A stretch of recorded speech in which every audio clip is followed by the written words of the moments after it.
Probe the Act on Deepstuff Radio. Hello. I'm Emmy Hikins, your host. Welcome to Probe the Act,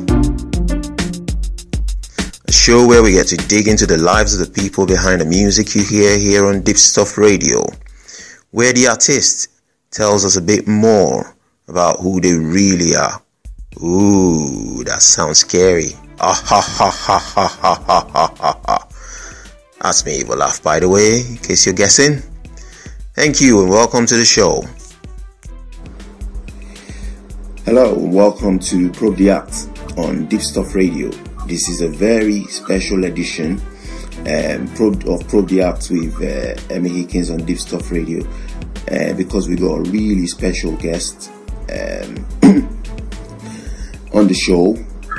Is Moses Hamilton, all the way from the island of Kowai in Hawaii. Welcome to the show, boss. Hi, thank you. Aloha from Hawaii. Feeling good, man. Thank you. Good to be here. So can you tell our listeners what your act is? Well, I'll start off as I was in a car accident in 2002, What? and after being in the car accident, I was shipped over to another island to do a hospital stay. Yeah. After I was able to make it out of the hospital, I went to a rehab hospital, and at the rehab hospital, they had an art program for all sorts of disabled patients. Yeah. And as a youth, I could draw pretty well. I didn't paint, but I could draw well. But I lost, I was paralyzed after the accident, so I didn't have the use of my hands, my body below my chest much. And they wanted me to try to paint with my mouth there. So I tried to do a painting there at the rehab program. Yeah. I did one painting at the rehab program, but it was pretty frustrating the first time, using my mouth. It was nothing like my hands. Yeah. Wow. So I did that painting there, and that was kind of frustrating, and I didn't do a whole lot more there, but when I left the class, the teacher came to me and he gave me a few of the brushes and the stick we hold in our mouth with, and he said, hey, you never know, maybe I'll try it again one day. And I didn't really think about it much then, but about a year after being home, I went back to my home in Kowai, and about a year later, I started getting, needed something to do with my time other than just sit around and watching TV. And I started painting with my mouth. And the first times at home were a little better. Yeah. And I did it. So it was kind of like a snowball. The more I did it, the better I got. And then the better I got, the more I wanted to do it. So progressively, each year, I got a lot busier. And nowadays, I just paint all the time.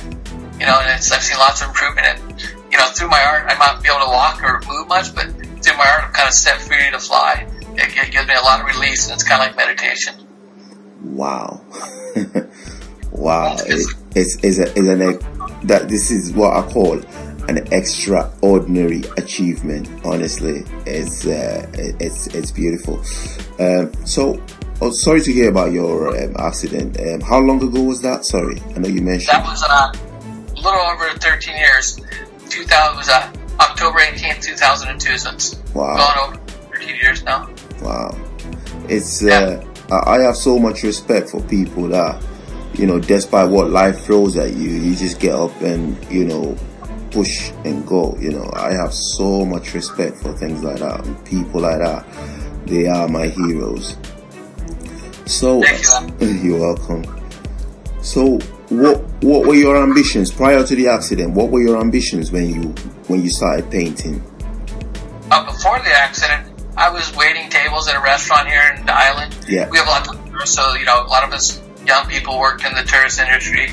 I didn't do real good in school. I was a bit of a roustabout, or kind of a rascal. Spent a lot of my time at the beach, surfing, and camping, chasing girls, and living a pretty sweet island life. But it was my goals were kind of mellow. I was kind of enjoyed just living on the island. And, it was a kind of chill thing.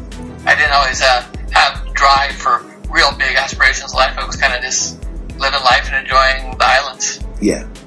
Wow. So, are you originally from Hawaii, or did you move there? Oh yeah, I'm originally I was born on this island of Kowai, yeah, which is a bonus island, and I was actually born on the beach, in a little area near the beach called Cannons, because the surf break there, they call it Cannons. Yeah. I was born there, but I was actually lived in a treehouse on the beach for the first year of my life at a place called Taylor Camp, which is kind of like a hippie commune. where Elizabeth Taylor's brother Howard Taylor had let some hippie kids live, and they built tree houses to escape the big surf and the winter rain. So had a really good start to life. Wow. But that was never really liked by the state, and the police came and tore it all down when I was only 1 year old, and my parents and me all moved to one of the other islands called the Big Island, which is one of the younger islands where it still has volcanic activity, and it was a very different island, but very fun too. I lived down in the jungle there. Lived a kind of almost native lifestyle. It was very, off the grid, no electricity, with kind of like a farm lifestyle with goats and chickens, Didn't have TV in the early parts of my life. We eventually got TV, but later on. Wow. I would love to live on an island, beach house. Oh, that is so my dream. Right, so we're going to take a short break now. Please don't go away. You're listening to Probe the Act on Deepstuff Radio, very special edition. And on the show, we've got Moses Hamilton, and he'll be joining us back shortly. Please don't go away.